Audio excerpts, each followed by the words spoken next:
Recently nga in-announce na magkakaroon daw ng panibagong movie ang One Piece. Kaya naman sa video nga na to susubukan nating tuklasin kung ano nga ba possibly yung bagong tema ng parating na One Piece movie na to. At para matulungan nga tayo sa pag-iisip i-recap muna natin ang 5 recent movies na ipinalabas ng One Piece. Una na nga dyan itong One Piece Strong World. Officially nga itong nirelease in December 2009. Ang main villain nga sa movie na to si Golden Lion Shiki. Masasabi nga natin na isa itong Strong World sa mga underrated movies ng One Piece. Since story-wise at plot masasabi nga nating nag-perform talaga itong movie na to. Though hindi nga lang ito nag-translate financially, since isa nga ito sa may pinakamabababang kita na nai-release ng One Piece na movie. Pero masasabi naman natin na ang dahilan neto timing. Timing since nung time nga na ni-release itong Strong World mag-uumpisa pa lang ang Marineford War. Meaning walang sapat na hype para sa movie na to. Ang sumunod naman itong One Piece Film Z.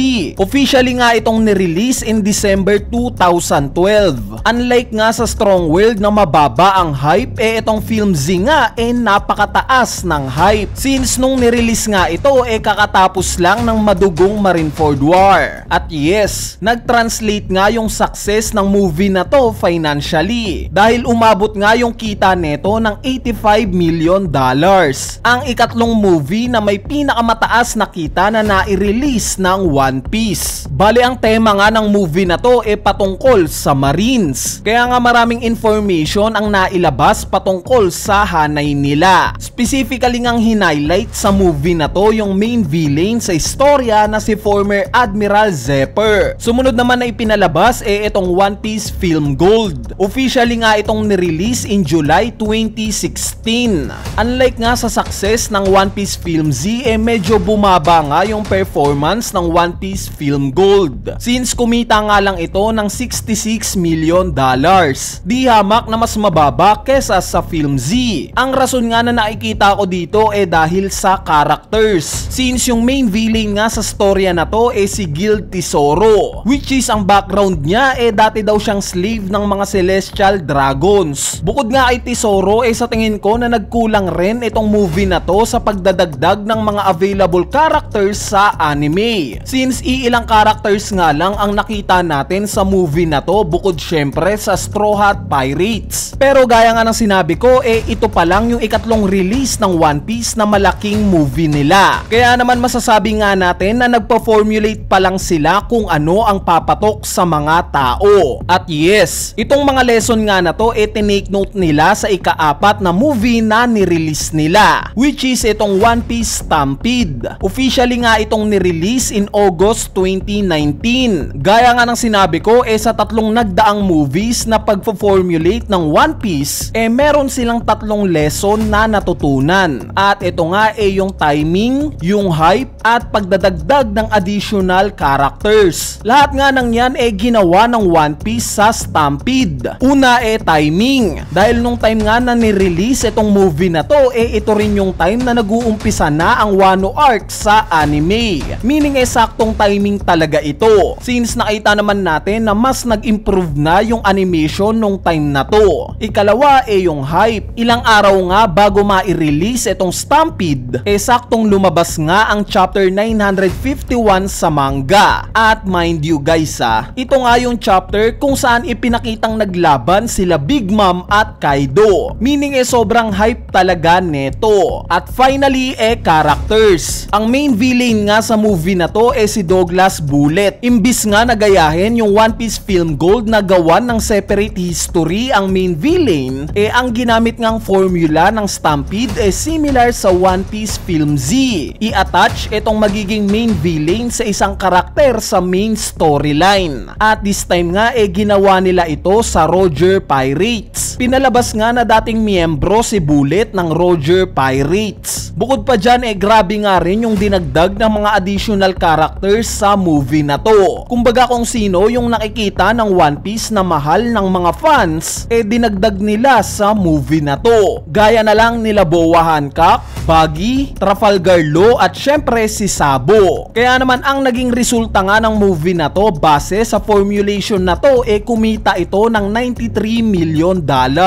Ang ikalawa sa may pinakamataas na kita ng One Piece na movie. Bali itong successful formula nga na to mas dinoble pa ng One Piece sa susunod na movie nila, which is itong recently lang na pinalabas na One Piece Film Red. Officially nga itong nirelease in August 6, 2022. Nasabi ko ngang dinoble ng One Piece yung formula nila dahil ilang araw nga bago ma-release itong movie na to nilabas ang chapter 1055 kung saan saktong kakatapos lang ng laban nila Luffy at Kaido nang bigla ngang nag-appear out of nowhere sa Wano itong si Shanks, which is malaking part nga siya ng Film Red. Bukod nga kay Shanks naglagay rin ng panel kung saan present naman ang main villain sa movie na si Yuta. Sa part naman ng anime grabing hype nga rin ang pinalabas since ilang araw nga bago ipalabas itong Film Red lumabas naman ang episode 1028 kung saan sa episode nga na to unang ginamit ni Luffy ang Advanced Conqueror Saki na bahagyang nagpatumba kay Kaido. Sa part naman ng side character sa Film Red kung sa Stampede nga nagstick sila sa mga supernovas at ilang lovable characters para sa mga fans. Itong sa Film Red naman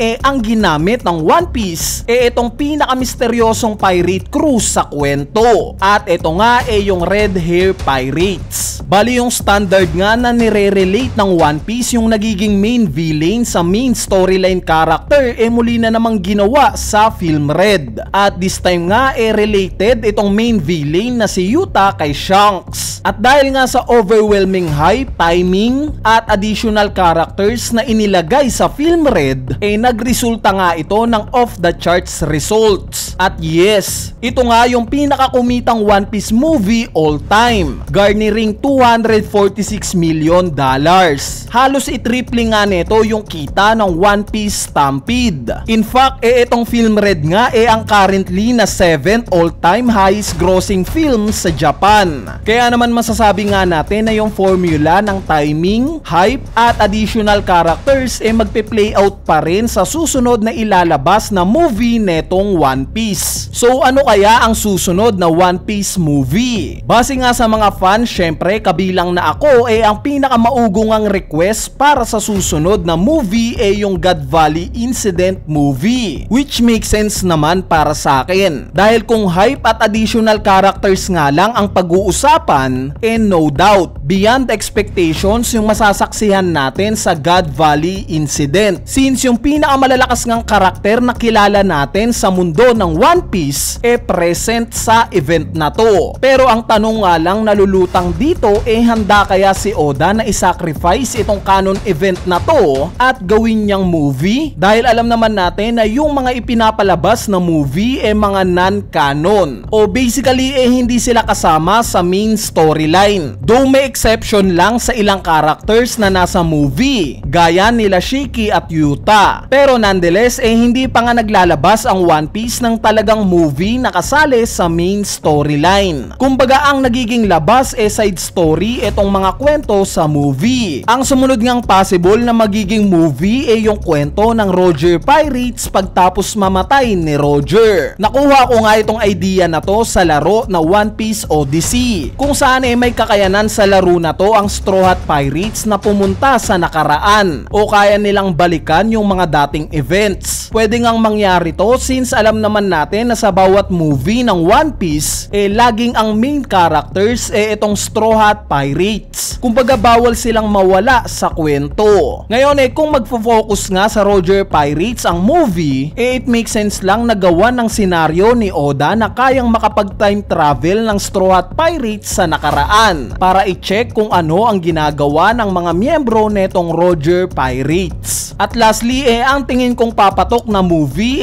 isang what if na movie. Nakuha ko naman itong idea na to sa What If series ng Marvel. Marami ngang pwedeng laruin na idea dito at gawin itong movie. Gaya ng what if hindi namatay si Ace sa Marineford War. Siya na ba ang magiging captain ng Whitebeard Pirates pagtapos mamatay ni Whitebeard? Isang idea pa nga yung what if walang sakit si Roger at nag-proceed silang labanan si Imsama at ang world government. Or ang huli yung what if tinake ni Dragon si Luffy at siya ang nagpalaki dito. Paano kung lumaki si Luffy kasama ang Revolutionary Army? Bali ang mga idea nga na yan pasok sa formula ng One Piece movies. Kaya naman sa tingin ko nga papatok ang mga ito kung sakali man at gawin silang movie. Anyway, para sa inyo ba? Ano sa tingin nyo ang magiging susunod na movie na ilalabas ng One Piece? Kung may thoughts o idea nga kayo, i-comment nyo na yan sa ating comment section sa ibaba para mapag-usapan natin yan.